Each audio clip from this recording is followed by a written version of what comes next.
Neste episódio do podcast Panorama de Negócios, nós vamos falar sobre cidadania italiana. Muitos brasileiros buscam a cidadania italiana e existem alguns trâmites que são necessários para isso. No entanto, na Itália, recentemente, o Senado italiano aprovou um limite na concessão dessa cidadania italiana. E a Câmara dos Deputados também está discutindo isso. Logicamente que, ocorrendo essa alteração na lei, o que se prevê é uma briga jurídica, né? Muitas pessoas que vão tentar, de alguma forma, reverter essa situação. Até porque na Itália há uma preocupação muito grande com essas pessoas que residem em outros países e que conseguem a cidadania italiana e, consequentemente, dessa forma, tem inúmeras vantagens no país europeu. E para falar sobre isso, para você entender, né, como é que funciona tudo isso, eu fiz um convite para o Leandro Colaneri, que é o diretor da Abruzzo. A Abruzzo, gente, é uma consultoria que consegue e desenvolve ações no sentido das pessoas que buscam uma orientação deles, no sentido de conseguir uma cidadania italiana. Então esse é o tema do podcast Panorama de Negócios de hoje e com certeza você vai desfrutar em relação a uma questão que tem ganho espaço nos noticiários internacionais. Com o apoio da Equala, agência de marketing digital, e da InfoStúdio Comunicação, profissionalismo, criatividade e parceria, está no ar o podcast Panorama de Negócios. Leandro, é um prazer contar com você, a sua participação aqui no Panorama de Negócios, no podcast, e agradecendo você ter aceito o convite, viu? Claro, sempre um prazer. Obrigado. Mas você sabe, Leandro, que essa questão é muito interessante, né? Porque muitas vezes os brasileiros eles têm interesse, buscam isso, porque quando você tem a nacionalidade, né, de um país europeu, até a forma de você viajar, por exemplo, nos aeroportos internacionais é diferenciada do que como cidadão brasileiro. Infelizmente, isso é um fato, né? Com certeza, isso é um fato. E interessante porque a maioria dos países europeus, quando ele concede o passaporte é vermelho, né? Então todo mundo fala na questão do passaporte vermelho, né? Porque o passaporte vermelho, em linhas gerais, e hoje eu vou falar um pouquinho aqui do italiano, ele está sempre ali entre 172 e 174 países de portas abertas, sem necessidade de visto. Sim. Né? Então isso facilita bastante. Facilita bastante para quem vai para Disney. Cara, quem vai para Disney com a família, ele vai conseguir comprovar para o governo americano que ele é um turista, né? Que ele tem uma ligação com o Brasil, ele vai conseguir o visto, vai ter lá a burocracia necessária, mas ele vai conseguir, né? Então o objetivo maior desse passaporte não é somente viajar e ir para Disney, como foi noticiado recentemente até pela RAI, né, que teve uma reportagem bastante incisiva com relação à questão da cidadania, que tinha muita gente lá, em tese, eu quero o passaporte para ir para Disney. Mas não é isso. Primeiro de tudo, acesso a toda a União Europeia. Então, sendo cidadão de um país da União Europeia, você tem lá 27 países, além dos estados que são neutros, como a Suíça, que você pode morar, você pode trabalhar, você pode usufruir do sistema de educação, de saúde, né, livremente, sem qualquer pedido de visto, de permanência e tal. Para quem é empresário, que está ali fazendo negócios no mundo globalizado e tal, essa abertura desse passaporte dos 174 países é muito interessante também. Com certeza. Né, porque dá uma certa dinâmica para a pessoa, do tipo assim, preciso fazer um negócio pintou uma oportunidade, vou fazer um negócio com uma pessoa em Roma semana que vem. Poxa, né, tudo bem, se você vai a turismo, existe lá um requisito, você vai apresentar o local de estadia, seguro de viagem, aquelas coisas. Mas se você vai para fazer um negócio, é uma coisa muito mais rápida. Sim, né? Você sim. chegou lá, desembarcou, encostou o passaporte na catraca, lá tudo eletrônico. Elimina a burocracia. Eliminou a burocracia. Aí. Não é nem a questão da fila. A fila, ela não existe porque, exatamente, não tem burocracia. Encostou, fez o cheque, entrou. Né? Então, o passaporte é só um benefício. Né? Que tá por Agora, trás disso. ô Leandro, no caso da gente falando da Bruso, eu queria que você explicasse para quem está nos acompanhando, né? Nós já, logo de cara, a gente já vê, por exemplo, a importância, né, de você ter, por exemplo, no caso nosso aqui, a questão da cidadania italiana. Mas eu gostaria que você explicasse, para quem está acompanhando a gente nesse momento, o trabalho que a consultoria realiza nesse sentido, né? Porque, inclusive, até onde eu sei, se eu estiver enganado, você me corrija, o processo é um processo caro. É um processo caro. É um processo caro, mas você veja bem, quando você tem uma consultoria que sabe o local certo para se chegar, né, na busca daquela família de origem daquela pessoa, você vai continuar pagando caro? Sim, mas menos caro do que se você fosse aventurar, por exemplo, a tentar isso daí por meios próprios. Né? Porque de repente você vai ter que pagar o advogado lá na Europa, esse advogado vai sair muito mais caro, porque você vai pagar ele em euro. Então tem toda essa questão envolvida que a consultoria da Abruzzo, ela pode encurtar, entre aspas, esse caminho, e o processo ele sair não tão custoso como se as pessoas fossem por meios próprios, né? Acho que tem um parâmetro nesse sentido, né? Sim, tem um parâmetro nesse sentido, e principalmente a questão de tempo. Uhum. Né? Porque, vamos lá, quando eu comecei a correr atrás da minha documentação para ser reconhecido, eu fiz tudo por conta. Então, pai, avô, na verdade meu avô já era falecido, mas fui conversar com uma tia do meu pai, que é irmã do meu avô, que é a pessoa que sabia quase tudo, né, da origem da família e tal. Eu encontrei um primo do meu pai, ele me cantou a bola da onde estaria a certidão de nascimento do meu bisavô, e fui até a Casa de Itália aqui em Campinas, que tinha uma pessoa lá que ajudava. A pessoa gentilmente sacou um código, parecia uma lista da Listel, com todos os códigos postais da Itália. Ela abriu lá e falou assim: essa cidade aqui, esse código postal, você vai mandar essa carta lá para eles, e eles vão te devolver com a certidão de nascimento do seu bisavô. Eu falei, legal. Né? Então, ansiosamente, preenchi a cartinha e tal, coloquei no correio, fiquei esperando. Acho que 3 ou 4 meses depois eu recebi a certidão de nascimento do meu bisavô. E aí naquela época se falava muito em exigência com relação a erros de nomes. Uhum. Né? Tem uma dobra de L, tem uma desdobra tal. Então fui fazer retificação. Aí nisso eu já comecei a ficar um pouco interessado, um pouco além, vamos dizer assim, né, do interessado comum. Fui fazer curso de italiano, né? Falei, agora eu quero conversar com esses caras de igual para igual. E aí na escola de italiano alguém, você me ajuda a fazer uma retificação de documento? Então comecei a prestar um serviço nesse momento, quando eu estava lá na escola de italiano ainda. E nesse iter, né, de preparar essa documentação toda, a gente precisa das certidões. Então essas certidões elas precisam estar de acordo, né? No site do consulado italiano, de todos os consulados italianos no Brasil, tem lá a relação dos documentos e as exigências que esses documentos precisam seguir, né? E às vezes a pessoa não tem o conhecimento necessário, ou até mesmo não tem tempo, né? E então comecei ali fazer a retificação de documento.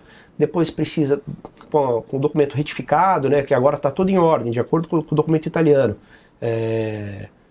Então está redondinho aqui, né? O seu avô é filho do seu bisavô, está certinho, o nome está batendo. O seu pai é neto do seu bisavô, lá, o nome dele está batendo nas certidões. E está redondo? Está redondo. Então tá bom. Então agora você pode passar para a tradução desses documentos para a língua italiana, porque você vai devolver aquela documentação para o órgão italiano te reconhecer. né? E aí, primeiro entrave que o cidadão comum vai encontrar. Puxa vida, se eu colocar na internet lá, tradução do italiano para o português, ele vai encontrar diversas empresas. Posso levar para qualquer empresa?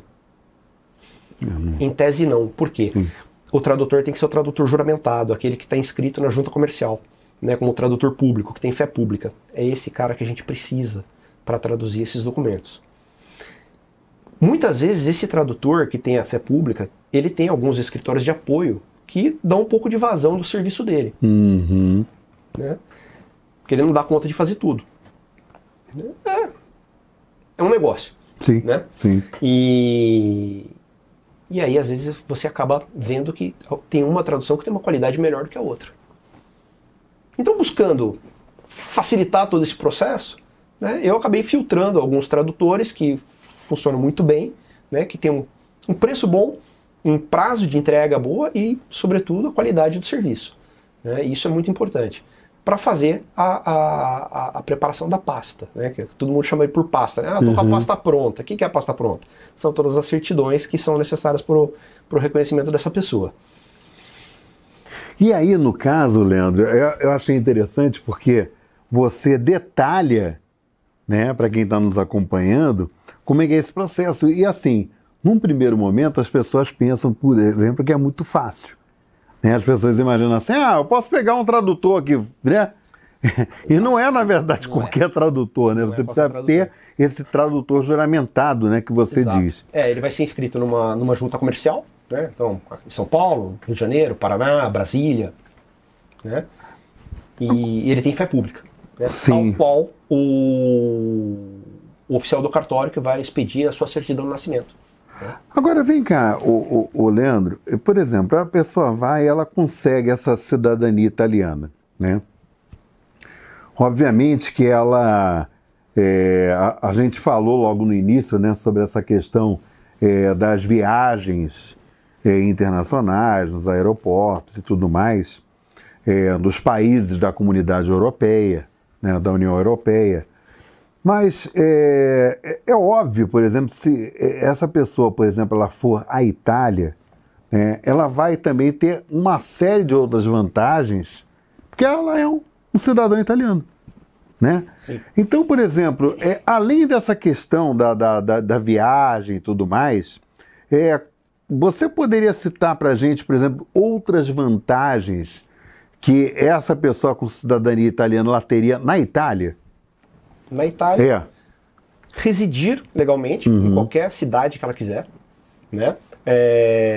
Acesso ao sistema de saúde, acesso à rede de ensino. Então, imaginemos que eu vou com a minha família morar na Itália e escolho uma cidadezinha perto de Pescara, né? No Mar Adriático. Né? Então eu vou matricular minhas filhas numa escola em Pescara. Né? O ensino lá é público. Né? Então, e de qualidade. E de qualidade. Né? E residente lá, tem o livre acesso, matricula as crianças na escola, elas vão se valer desse serviço público. Né? A rede pública de saúde, lá, se você falar, mas eu queria pagar um plano de um hospital, você vai pagar um plano de um hospital para uma internação. Porque o sistema de saúde deles é um pouquinho diferente do nosso, e toda cidade tem lá o seu posto de saúde, tem um médico que é chamado de médico de família, que é um clínico geral, que te avalia constantemente, e quando você tem alguma necessidade pontual, ele te encaminha para um outro profissional, né? Para um cardiologista, para um endocrinologista, etc. Você falou sobre uma situação interessante, Leandro, que a gente está conversando e está me vindo essa questão na cabeça. Por exemplo, casal brasileiro que mora aqui no Brasil, mas o marido dessa mulher é que tem ascendência italiana. Então ele vai em busca, por exemplo, de conseguir a cidadania italiana. Ele conseguiu essa cidadania italiana. Os filhos dele, logicamente, têm direito. Sim. Tá? Mas a mulher dele não. Porque ela não tem, ela não tem essa... Ela não tem o sangue. É. Aí como é que fica, por exemplo, numa questão dessa, no seguinte sentido? A família se mudou para a Itália. Nessas vantagens que você falou, de trabalho, de residência fixa e tal, mas a esposa dele é brasileira, não teve a cidadania italiana. Como é que fica numa questão como essa?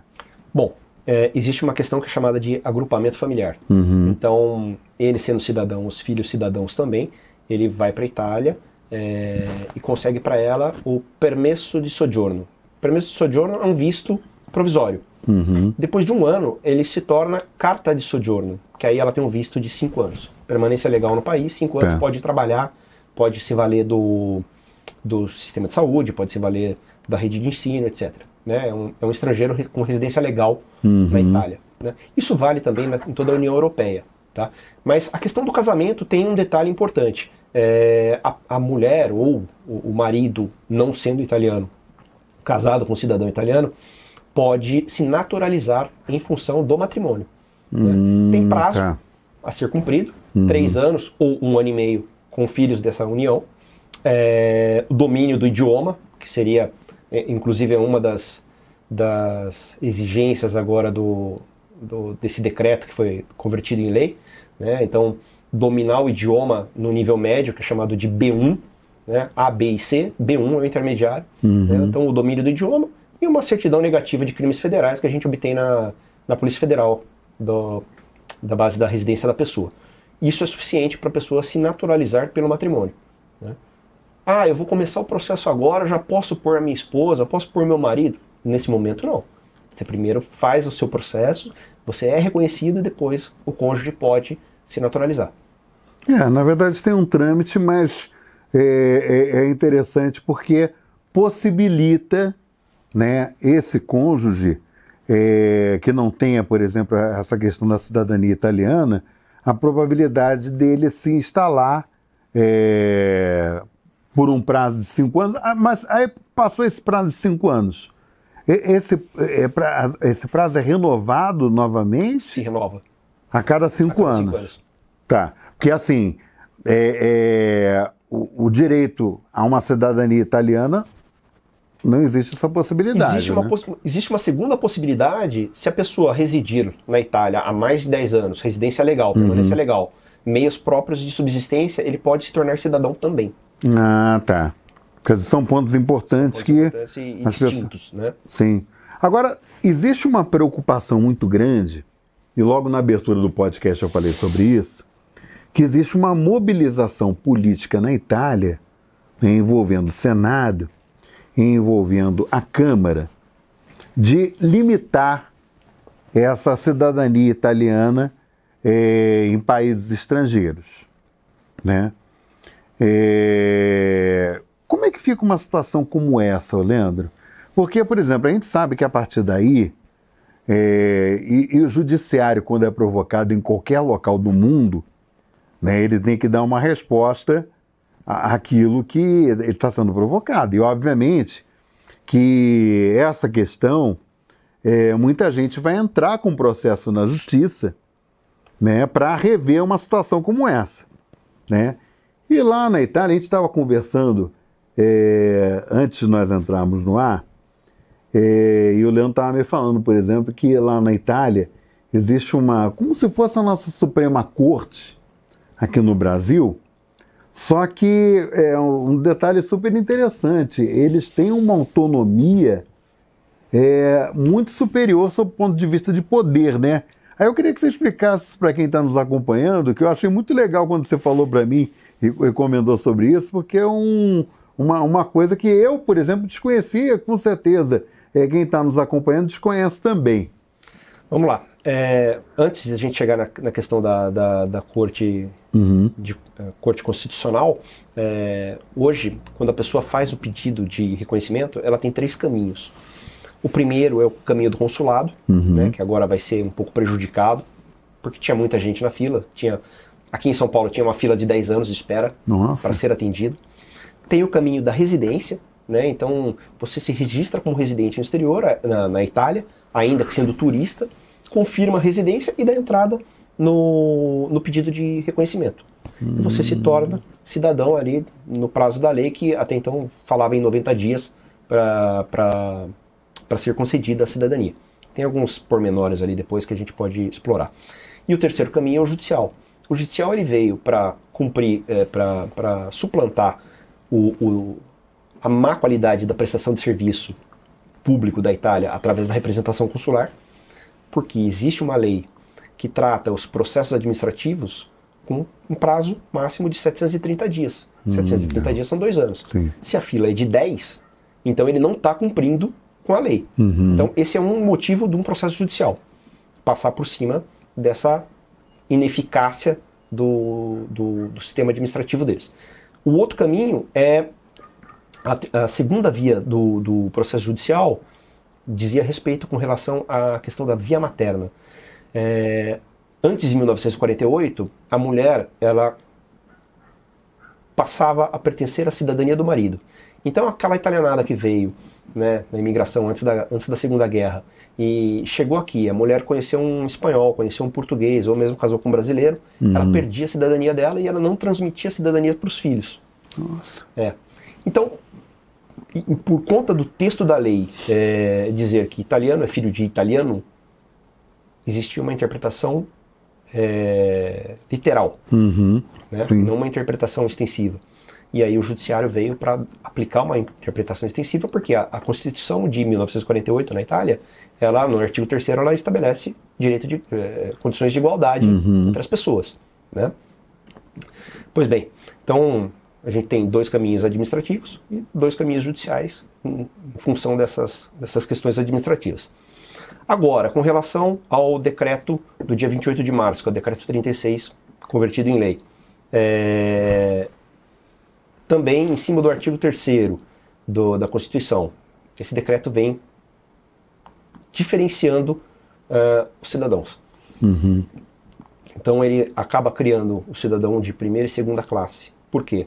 Porque ele estabelece que a partir de agora, para requerer o reconhecimento, eu teria que ser filho ou neto de italiano.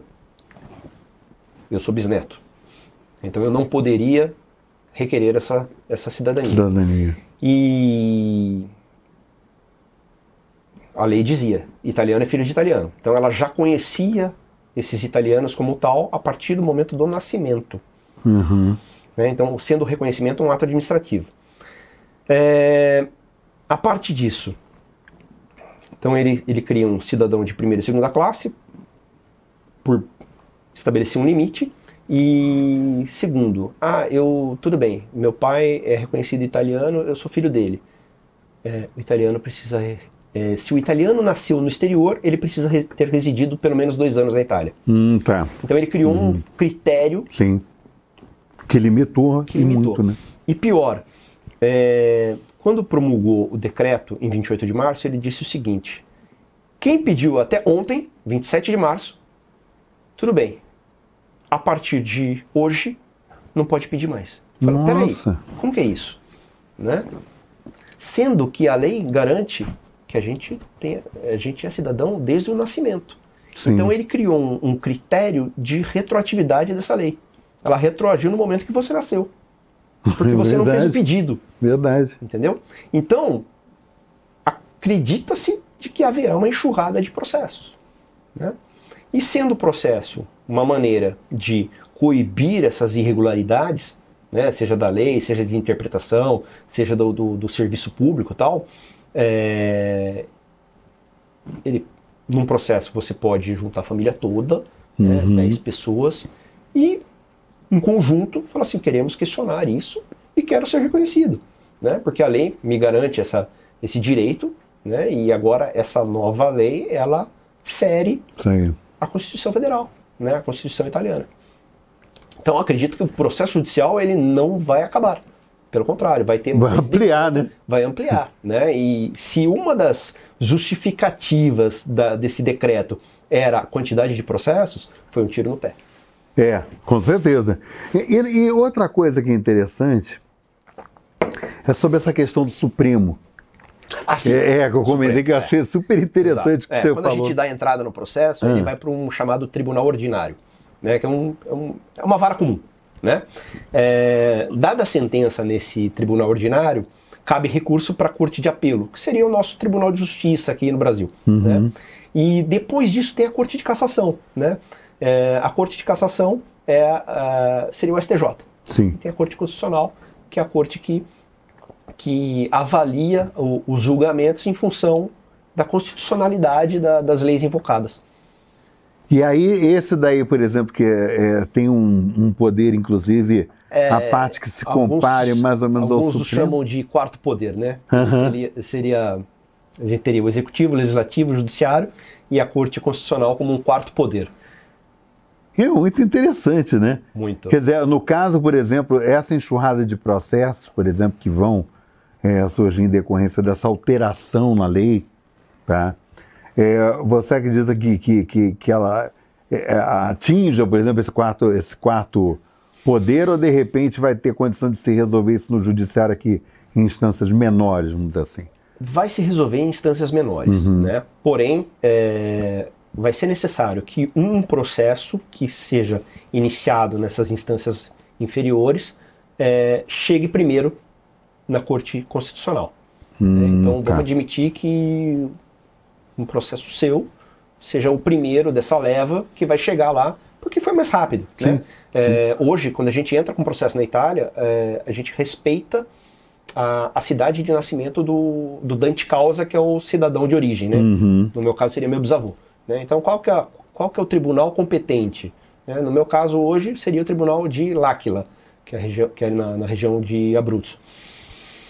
O Tribunal de L'Aquila não é tão rápido, mas o Tribunal de Campobasso é um tribunal mais rápido. Então pode acontecer que um processo no Tribunal de Campobasso atinja essa maturidade processual primeiro e vá para o Tribunal, para a Corte Constitucional. Né? Chegando na Corte Constitucional, ela se manifesta sobre o tema e cria-se uma espécie de súmula vinculante parecido com o Brasil.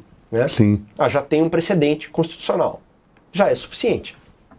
Agora, uma dúvida que eu fiquei, olha, nós já estamos quase finalizando esse episódio do Panorama de Negócios, mas eu fiquei com uma dúvida, e eu acho que quem está nos acompanhando também. Você falou, por exemplo, que o processo, por exemplo, de cidadania italiana, ele leva em média 10 anos, mas esses 10 anos é na Itália? Esse processo na Itália, é isso? Não, vamos lá. 10 anos hoje a gente tinha de espera na fila do consulado italiano em São Paulo. Né? A partir do momento que você entrega a documentação, teriam 2 para ser resolvidos. Né? Para ser resolvido o seu pedido. Né? Quem faz por residência tem um outro trâmite, que é um trâmite administrativo local, que o prefeito tem 90 dias para finalizar. Ele vai fazer algumas checagens, ele vai pedir uma comunicação um tribunal na cabeça, para o consulado aqui onde morou seu avô, por exemplo, assim, viu, o avô do Milton, ele renunciou à cidadania italiana em algum momento, né? Ele se candidatou a um cargo público, ele prestou um concurso para o Banco do Brasil, para a Polícia Militar, para os bombeiros, né? Tem alguma causa de renúncia? Não tem. Então, Milton, sua família aqui está tudo certo, a documentação está ok, eu vou te reconhecer como cidadão aqui desta cidade, né, e por consequência, cidadão italiano. No processo judicial, como ele vem para suprir ali alguma falha, ele vai correr o curso normal de acordo com as demandas do tribunal, onde for apresentado. O Tribunal de Veneza hoje é o tribunal mais sobrecarregado da Itália nos termos, no assunto de cidadania, de reconhecimento de cidadania, porque ele é competente pela região do Vêneto. E a região do Vêneto é a região que tem a maior imigração da Itália para o Brasil. Eu estou acompanhando o podcast Panorama de Negócios e, olha, eu tenho ascendência italiana. Aí eu vou procurar o Leandro Colaneri, que é o diretor da Abruzzo, para ele fazer esse processo para mim. Tá?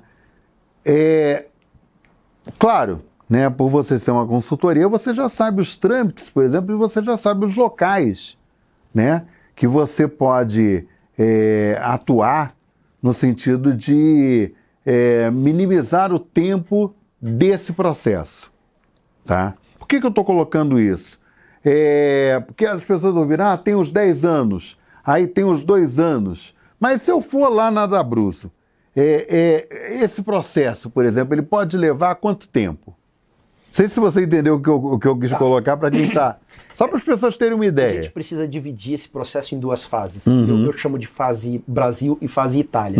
O que é fase Brasil? A gente recolher toda aquela documentação necessária, verificar se ela está em ordem, encaminhar para tradução, fazer o apostilamento de AIA, que é a validação internacional dessa documentação, para depois seguir para a fase Itália. O que é a fase Itália? Você está na fila do consulado? Você vai ser chamado agora? Se tiver, muito bem. Se não tiver, qual que é a sua pressa? Você pode entrar na fila do consulado e aguardar 10 anos? Não posso, eu tenho filhos em idade escolar, eles querem fazer uma universidade lá fora. Então vamos orientar pelo processo judicial, né?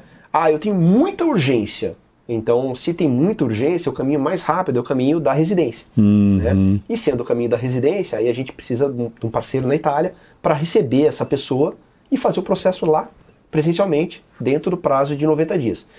90 dias tem lá uma certa flexibilidade que não vai ser bem os 90 dias. Talvez chegue a 6 meses. Né?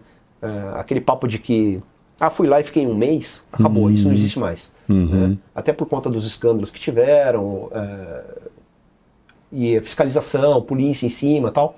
Então hoje não tem mais esse negócio de fiquei lá 1 mês. Né? Mas de 3 a 6, considere um tempo bom para quem tem muita urgência. Vale a pena. Sim. Gente, aqui eu fiz igual o Supremo Tribunal Federal. Né? Os políticos aqui no Brasil, eles provocam o Supremo para o Supremo chegar e tomar uma decisão. O que eu fiz aqui com o Leandro foi exatamente isso. Né? E o Leandro trouxe para vocês, eu sabia que ele ia fazer isso. Por isso que eu provoquei ele. Ele fez, na verdade, um resumão do que a gente discutiu aqui para você que tem interesse em ter essa cidadania italiana.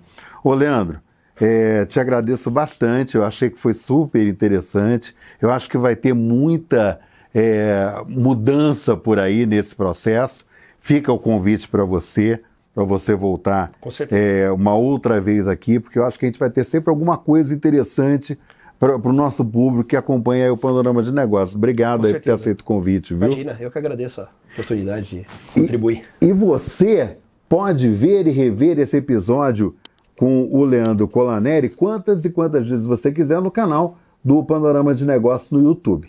Até o próximo episódio.